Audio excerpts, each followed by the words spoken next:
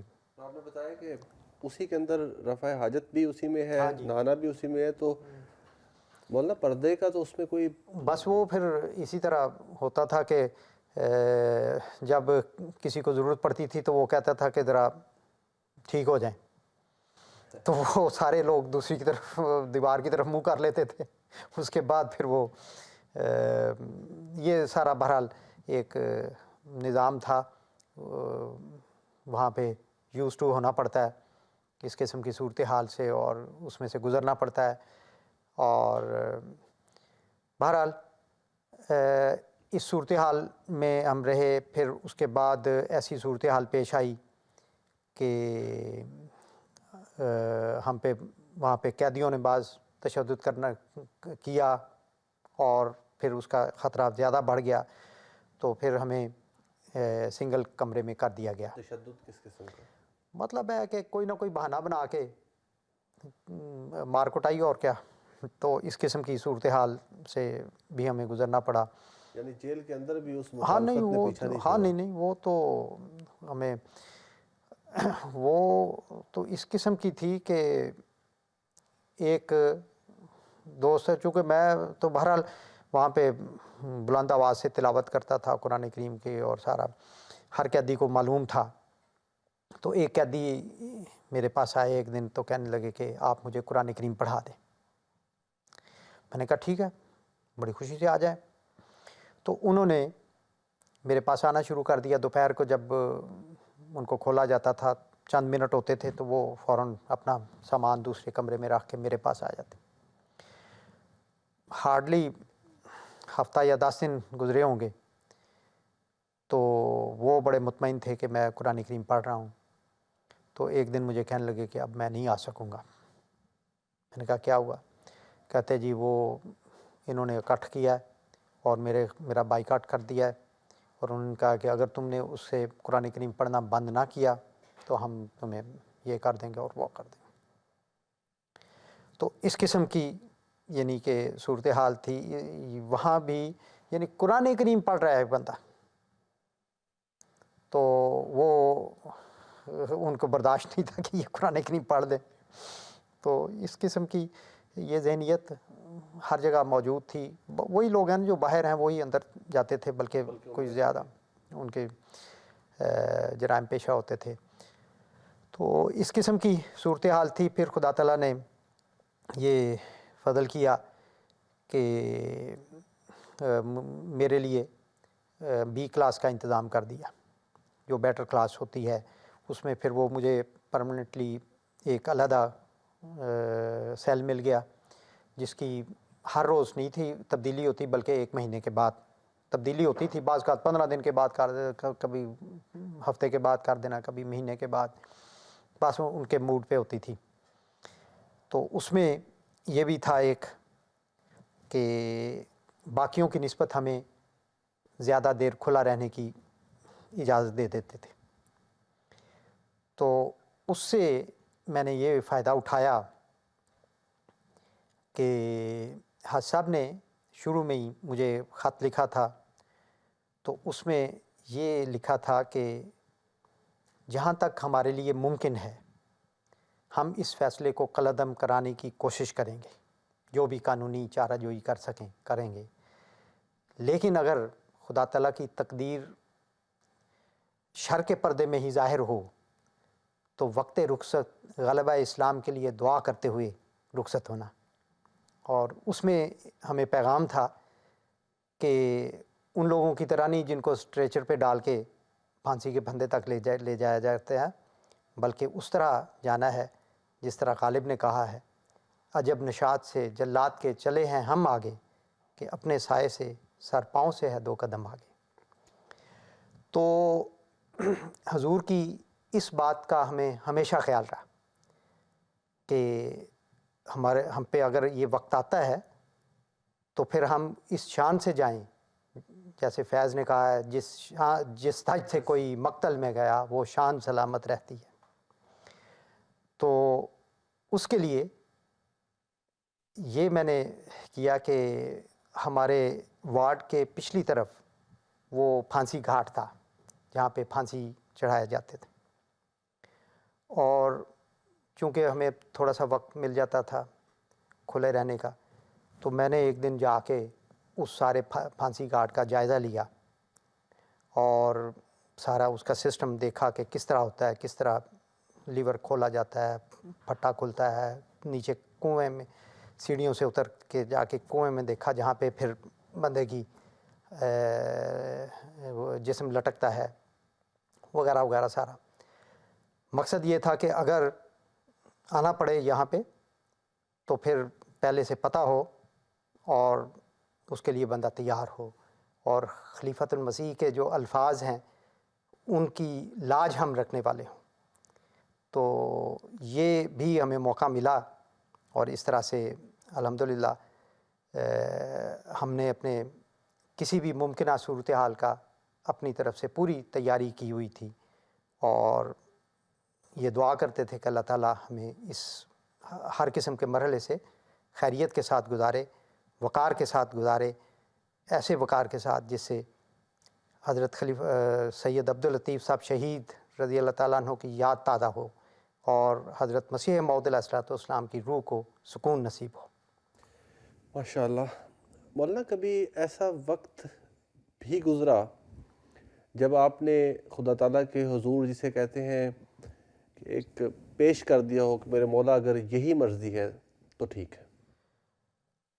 یہ وقت بھی اس طرح سے آیا کہ ویسے تو جب ہمیں تھانے لایا گیا تھا، حوالات میں ڈالا گیا تھا، تو میں نے اسی ایک بات کے سہارے سارا سفر طے کیا ہے آخر تک۔ وہ یہ کہ میں نے اپنے آپ کو بالکل چھوڑ دیا تھا کہ اب جو بھی ہے، جو بھی ہوگا، وہ اس پر میرا کوئی کنٹرول نہیں ہے، یہ جو بھی کریں گے سلوک یہ جانے اور خدا جانے۔ صرف یہی خواہش تھی اور یہی دعا تھی کہ کسی بھی حالت میں ہماری زبان سے یا ہمارے کسی فعل سے ایسی بات یا ایسا کوئی فعل سرزد نہ ہو جو جماعت کے وقار کے خلاف ہو، جس سے جماعت کی عزت پر حرف آئے۔ کئی دفعہ ہو سکتا ہے کہ تشدد کی وجہ سے منہ سے ایسے کلمات نکل جاتے ہیں جو بے اختیاری کے عالم ہوتا ہے۔ تو صرف یہی خواہش تھی، یہ شروع سے لے کر آخر تک، اور یہی۔ لیکن فیصلہ ہونے کے بعد اپیل کا تو کوئی سوال نہیں تھا کہ اپیل کس کو کرنی تھی، اپیل کی گنجائش بھی نہیں اس قسم کے کیسز میں۔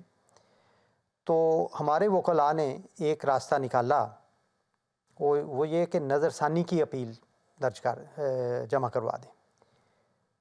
اس میں صرف اور صرف رحم کی اپیل کی گنجائش تھی. تو جب میرے سامنے وہ لائے سائن کروانے کے لیے، میں نے کہا میں نے تو رحم کی اپیل پر سائن نہیں کرنے. انہوں نے کہا نہیں، رحم کی اپیل نہیں ہم کر رہے، ہم نظر ثانی کی اپیل کر رہے ہیں، گویا کہ ایک لحاظ سے اس فیصلے کو چیلنج کر رہے ہیں. لیکن وہ چیلنج جو تھا وہ بھی جنرل ضیاء الحق کے سامنے ہی اس نے اپیل نے جانا تھا، وہی اتھارٹی تھی اس. تو وہ نظر ثانی کی اپیل جب دائر کی ہے تو اس پر پھر ٹھیک 1 سال کے بعد فروری میں ہی 16 یا 15 فروری تھی سن 87 کی، جب اس کی طرف سے آ گیا کہ ان کی اپیل ریجیکٹ کی جاتی ہے. تو اس وقت ہمیں جیل حکام نے یہ جہاں پہ ہم نارمل سزائے موت کا وارڈ تھا وہاں سے نکال کے اس جگہ پہ لے گئے جہاں پہ پھر آخری دنوں میں رکھا جاتا ہے قیدی کو. اور اس کا کوئی تعین نہیں ہوتا کہ یہاں کتنے دن رہنا ہے؟ ہاں جی، وہاں پہ میکسیمم پھر 7 دن رکھا جاتا ہے، اور 7 دن کے بعد آخری ملاقات ہوتی ہے. ہم سے یہ ساری باتوں پر باقاعدہ سائن بھی کروائے گئے اور ایک تحریر لائی گئی اور اس پر سائن کیے گئے کہ اب یہ ہمارے ساتھ یہ ہوگا. تو وہاں پہ ہمیں لے گئے اور وہاں پہ پھر بالکل آپ کو ایک قسم کا نہتہ کر دیا جاتا ہے. آپ کی جو شلوار ہے اس میں ازار بند بھی رکھنے کی اجازت نہیں ہوتی، تو اور پاؤں میں بیڑیاں ہوتی ہیں، ہاتھوں میں باہر نکلتے ہوئے ہتھ کڑیاں ہوتی ہیں، اور شلوار کو آپ نے دھوتی کی طرح باندھا ہوتا ہے. تو اس قسم کی وہ صورتحال ہوتی ہے. اور 24 گھنٹے پھر آپ پہ ایک سپاہی کی ڈیوٹی ہوتی ہے کہ یہ کوئی ایسی ویسی حرکت نہ کر لے کہ سزا سے بچ جائے. تو بہرحال وہ اس جگہ پہ بھی ہمیں پہنچا دیا گیا، اور جب ہمیں لے کے جا رہے تھے تو ساری جیل جس میں سے ہم گزر کے جا رہے تھے وہ بالکل دوسری طرف تھی. تو ہر ایک کی زبان پر یہی تھا کہ اب یہ واپس آنے والے نہیں ہیں. تو اللہ تعالیٰ نے پھر ایسے انتظام کیا اس وقت کہ وہاں سے بھی ہمیں نکالا. وہ جو حضرت خلیفۃ المسیح رابع رحمہ اللہ فرمایا تھا کہ شیر کے منہ سے نکالنا آسان تھا، ان کے منہ سے نکالنا مشکل تھا. تو اللہ تعالیٰ، لیکن وہ پنجابی میں بولا کرتے ہیں کہ مارنے والے سے بچانے والا ڈاڈا ہوتا ہے. تو اس دوران میں ایک واقعہ ہوا، ایک کیفیت ہوئی جو مجھے کبھی نہیں بھولے گی.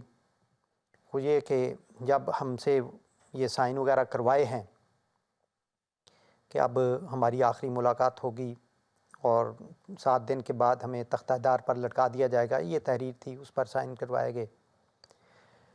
تو اس کے بعد پھر اور تو کوئی دنیا کی روشنی نہیں رہ جاتی. تو اس وقت میں نے ان کے جانے کے بعد میں اکیلا تھا اپنے کمرے میں، تو میں نے دعا کرتے ہوئے موت کا تصور اپنے سامنے کیا، اور پھر اپنے میں ایک اللہ تعالیٰ نے ایک ایسی کیفیت دی کہ جیسے کسی جانور کو ڈراتے ہیں، تو اس طرح میں نے اس کو ڈرایا ہے اور بھگایا ہے. تو میری نظروں نے ایسا دیکھا ہے کہ وہ جو موت کا ہیولہ تھا وہ میرے سامنے سے بھاگ رہا ہے. اور اس کے بعد پھر مجھے ایک دم میرے جسم میں، میرے دل دماغ میں ایک سکون اور ٹھہراؤ آ گیا.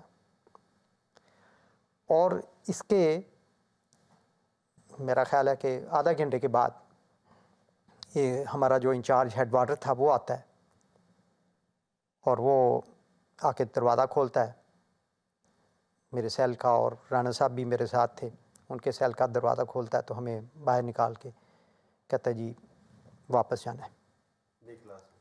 ہاں جی وہی سزائے موت وارڈ میں، وہیں اس کے اندر ہی تھی وہ ہمارے سیل جو. میں نے کہا کیا ہوا؟ کہتے یہ مجھے نہیں پتا، پر واپس جانا ہے، مجھے آرڈر آیا.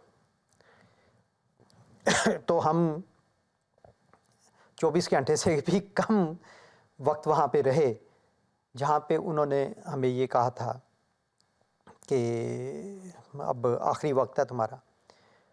تو اس کا پس منظر ظاہری طور پر جو بھی ہو، ہمارا تو ایمان یہ ہے، ہمارا یقین ہے کہ جب حضور کو رات یہ خبر پہنچی تو نہ صرف حضور ساری رات نہیں سوئے ہوں گے، بلکہ دنیا میں ایک کوہرام مچ گیا ہوگا.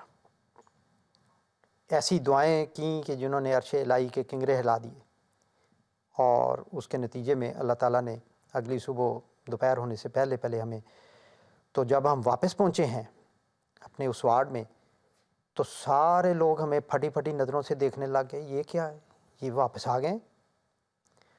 ان کے لیے تو تو یہ ایک وہ تو یہ سمجھ رہے تھے کہ ان کی بڑی اپروچ ہے. وہ واقعی ان کی بات درست تھی، اپروچ تھی. اپروچ ایسی تھی کہ وہاں پہ کسی اور کی اپروچ نہیں ہو سکتی. تو یہ بہرحال اس قسم کے واقعات ہیں. جزاکم اللہ تعالیٰ احسن الجزا. مکرم مولانا، یہاں پر پروگرام کا وقت ختم ہو گیا ہے. واقعات کے رو میں تو خود اس طرح سے بہہ جاتا ہے انسان کے احساس ہی نہیں ہوتا. ناظرین محترم، یہ واقعات جو ہیں یہ آپ کی خدمت میں جو پیش کیے جا رہے ہیں، اس کا مقصد جو ہے وہ یہی ہے کہ ہمیں بھی اور آئندہ آنے والی نسلوں کو بھی عسر ہو، یسر ہو، تنگی ہو کہ آسانی کے مصداق اپنے ایمان کی اللہ تعالیٰ حفاظت کی توفیق دے، اور مشکل بھی اگر آ جائے خدا کی راہ میں تو اس کو صبر سے برداشت کرنے کا ہمیں بھی حوصلہ اور سبق ملے. جزاکم اللہ تعالیٰ احسن الجزا مکرم مولانا. ناظرین محترم، اگلے پروگرام کے ساتھ آپ کی خدمت میں حاضر ہوں گے. تب تک کے لیے ہمیں یہاں جرمنی اسٹوڈیو سے اجازت دیجیے. السلام علیکم ورحمۃ اللہ وبرکاتہ. جہاں تک نہ پہنچی ہو